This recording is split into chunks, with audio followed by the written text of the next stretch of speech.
Bonjour à tous, alors aujourd'hui je reviens avec un unboxing de la Craftbox. C'est vrai qu'en ce moment j'en fais pas mal et comme elle a fait un peu de réassort sur ses produits, j'en ai profité pour commander certaines choses qu'il me manquait. Et du coup j'ai craqué sur ces décorations de Noël qui font ressembler donc à des baies pour Noël. Donc il y a cette sorte-ci et il y a celle-ci que j'aime beaucoup avec le côté givré et les autres qui sont, on va dire, non recouvertes de givre. Là peut-être que vous allez le voir, je vais les sortir. Donc c'est ce qu'elle utilise quand elle fait ses fleurs en mousse, en foamy run. Elle a rajouté au niveau des poinsettias, elle a rajouté ce genre de petites baies en dessous des feuilles et ça a un rendu, là c'est la myrtille, c'est super beau. Donc du coup j'en ai pris 2 paquets de chaque parce qu'il va falloir quand même que je me mette aussi à faire ces fameuses fleurs en foamy run qui sont superbes. Ensuite, elle remettait en stock la collection numéro 3, donc des charmes mid-forme, donc en métal steampunk. Et donc, je vais vous les montrer un par un. Donc, il y a le cadenas que j'adore. Celui-ci qui est doré et qui est très original. Bon, celui-ci que vous commencez à connaître et je ne peux pas m'en passer. Il y a celui-ci aussi. Ils sont pas à l'envers. Un autre. Celui-ci qui fait plus plat que des sols industriels. Un petit écrou en doré. Un autre cadenas. Et un autre. Ensuite, il y a... Alors celui-là, je ne l'ai pas. Donc c'est un coin avec des petits engrenages. Le cadenas en forme de cœur.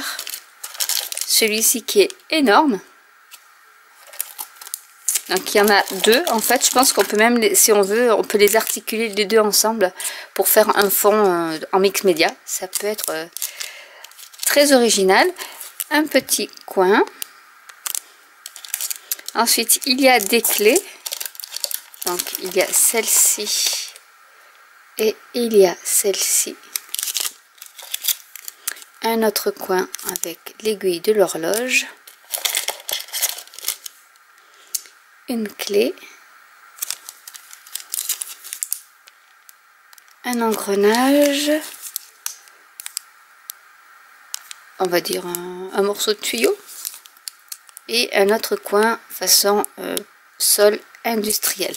Donc ça et tout ça bien sûr dans une jolie petite boîte. Donc ça c'est les mini, j'appelle ça les mini Craftbox parce qu'elles sont vraiment mini mais super. Ensuite il y avait, donc j'ai pris aussi le lot donc de tout ce qui est doré. Voilà, donc elle faisait un petit lot avec tout ce qui était doré. Donc c'est original parce qu'on peut y mettre un peu de patine rouillée dessus et ça peut faire un super effet. Et ensuite j'ai pris le bundle spécial mid-forme et snip art dans lequel il y a également des mécanismes du sol, des cadenas de chez mid-forme avec les dorés, mais vous voyez l'épaisseur ça fait du 2 mm, c'est pas vraiment ce qu'on peut trouver pour faire les bijoux qui font un demi-millimètre. Ceux-là ils font celui-là il fait 1 mm je pense d'épaisseur, vraiment c'est du costaud. Ensuite j'ai pris donc chez Snip Art parce que ça faisait partie du lot tout ce qui était canalisation, engrenage, anti-board. Donc vous avez cela, vous avez également cela et cela en plus grand. Donc pour faire un petit cadre et comme tant qu'à commander, ben, j'en ai profité parce que bon je paye les frais de port et du coup j'en ai profité pour prendre aussi du papier The Dreamer avec lequel j'ai customisé un des classeurs de chez Tonic Studio. Donc voilà mon petit unboxing de la Craftbox pour tout ce qui était plutôt charm steampunk et thème steampunk avec en plus ce magnifique papier. Donc j'espère que cette vidéo vous aura plu. N'hésitez pas à commenter si vous avez des questions. Je rappelle que si vous voulez bénéficier des frais de port gratuits, il suffit juste de taper le code Sandrine en majuscule. N'hésitez pas à vous abonner ou à cliquer sur la petite cloche pour être mis au courant des nouveautés et avoir les notifications des nouvelles vidéos. Vous pouvez également vous inscrire à la newsletter de mon blog et je vous dis à très bientôt pour une nouvelle vidéo. Bye!